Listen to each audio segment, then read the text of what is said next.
plus-size mail-order bride came a day late. The rancher smiled. "Right on time for me. Witness this unbelievable true-inspired story right here on Whisper of the Past. Don't forget to like, subscribe, and share where you're watching from. Let's get started."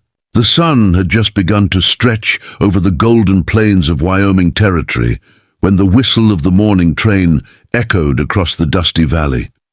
A breeze stirred the tumbleweeds near the small weathered station at Sage Creek Junction, carrying with it the smell of coal smoke, dry grass, and faraway rain. Standing by the edge of the platform, a tall man in a faded brown coat and a wide-brimmed hat kept his eyes fixed on the tracks. His name was Eli Carson, a rancher whose calloused hands had built everything he owned from sweat and stubbornness.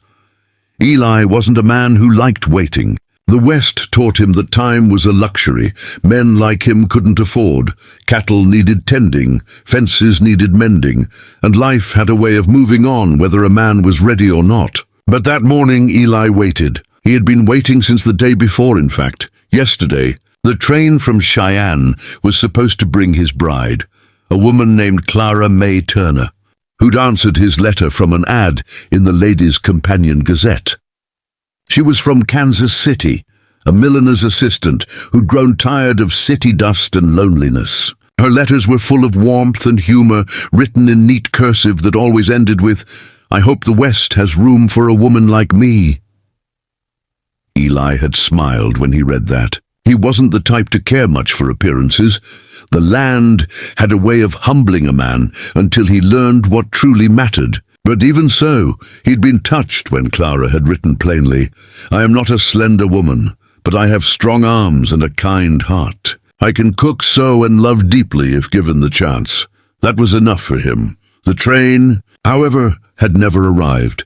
By sundown the day before, the small crowd at Sage Creek had dispersed, muttering about the unpredictable rail lines. The station master had shrugged and said something about a washout near Cheyenne. But as darkness fell and the wind began to howl across the open range, Eli stayed on that platform longer than any man with sense should have. When he finally rode home, the stars felt colder, and the empty space beside him on the wagon bench reminded him how long he'd been alone.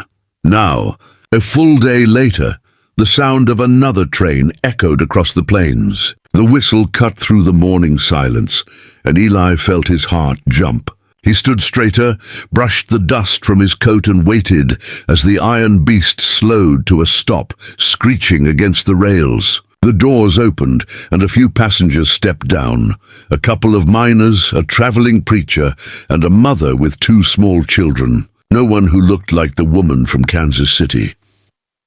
Then, from the far end of the platform, a figure appeared, struggling slightly with a heavy carpet bag. She wore a lilac traveling dress that had clearly seen better days, and a wide hat tilted against the wind. Her cheeks were flushed, her eyes bright but uncertain. She was not slender, no. Her body was full and soft, her presence somehow commanding, even as she hesitated at the end of the platform. When her gaze met Eli's, she froze. "Mr. Carson?" she asked, her voice small, breathless. Eli took off his hat, his blue eyes softening as he stepped forward. "Ma'am," he said, his voice low and kind, "you must be Miss Turner." "I am," she replied, straightening her shoulders. "I apologize for my delay. The train was stopped in Cheyenne. A wheel broke and we were stranded overnight. I hope I haven't inconvenienced you." Eli's lips curved into a slow smile, the kind that started deep in the heart before it ever reached the face. "Inconvenience me? Miss Turner, you're right on time for me."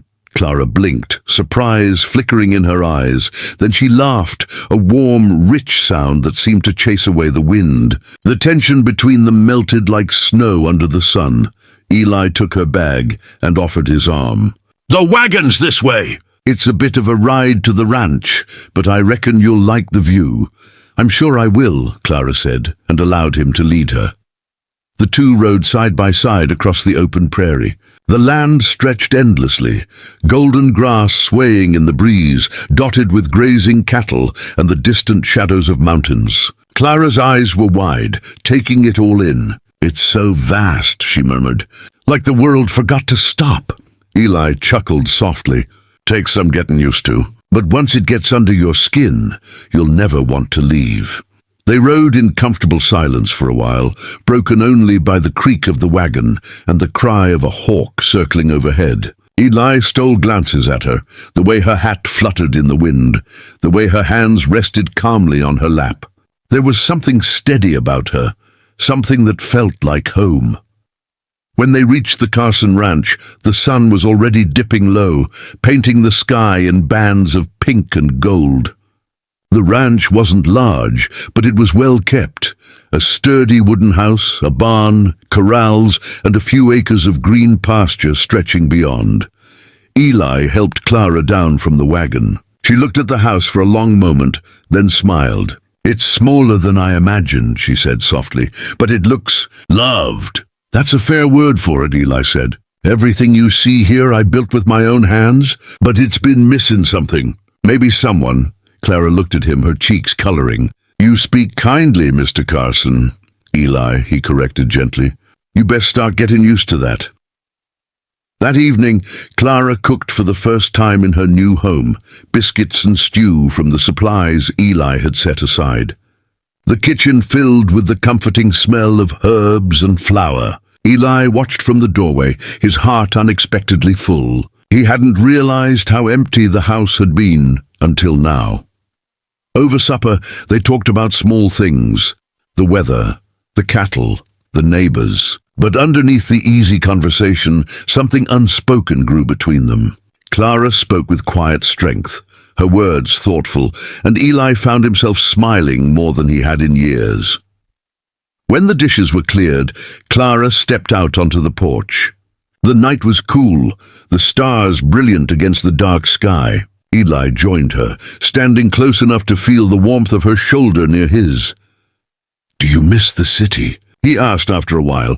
"I thought I would," she said. "But out here the air feels honest. The stars don't hide themselves." Eli looked at her profile, the soft light of the lantern catching her face. "Neither do you," he said quietly. Clara turned to him, startled by the sincerity in his tone. "Mr. Eli," she began, but her voice trailed off. He smiled, a slow, deliberate smile that held no hurry, no doubt. "I ain't a man who says much, Clara, but I know what's true when I see it. You came a day late, sure enough, but somehow I figure you came exactly when I needed you." Her eyes shimmered in the lantern glow. "You make it sound like fate," she whispered. "Maybe it is," Eli said. "Maybe the good Lord knows better than timetables." They stood there for a long time, the prairie wind rustling through the dry grass, coyotes calling in the distance. The loneliness that had haunted Eli's ranch for years seemed to fade, replaced by a quiet peace neither of them could quite explain. Over the weeks that followed, Clara settled into her new life. She learned to ride the ranch horse, Daisy, and kept the kitchen warm with fresh bread every morning. The ranch hands grew fond of her laughter, which carried across the yard like music. She even stitched curtains for the windows, bright bits of color against the plain wood. Eli, for his part, found himself waking each morning with a renewed sense of purpose. He worked harder, not out of duty, but out of joy, because at the end of each long day, Clara would be there, waiting on the porch with 2 cups of coffee. They were married under the cottonwood tree behind the barn, just as spring came to the valley. The preacher rode in from town, and the hands stood witness as Eli and Clara exchanged vows beneath a sky so blue it almost hurt to look at. When he kissed her, it wasn't the awkward kiss of strangers learning each other's rhythm. It was something deeper, something that had been waiting to happen since the day she wrote that first letter. Months later, a traveler stopped by Sage Creek and asked Eli about his mail-order bride, the one who'd shown up late. Eli only smiled and said she may have missed the train, but she sure didn't miss her destiny. And every time Clara heard that story retold, she'd shake her head and laugh, pretending to scold him. But when no one was looking, she'd glance out across the land, the home they'd built together, and whisper to herself, "Right on time, Eli, just like you said, because sometimes Love doesn't arrive when expected. It doesn't follow schedules or trains or the rules people make. It shows up in its own time, and when it does, it feels like it was always meant to be. And that's how the plus-size mail-order bride, who came a day late, found her forever home. Not in the city lights she left behind, but in the heart of a quiet rancher who knew that some things, the best things, are worth waiting for.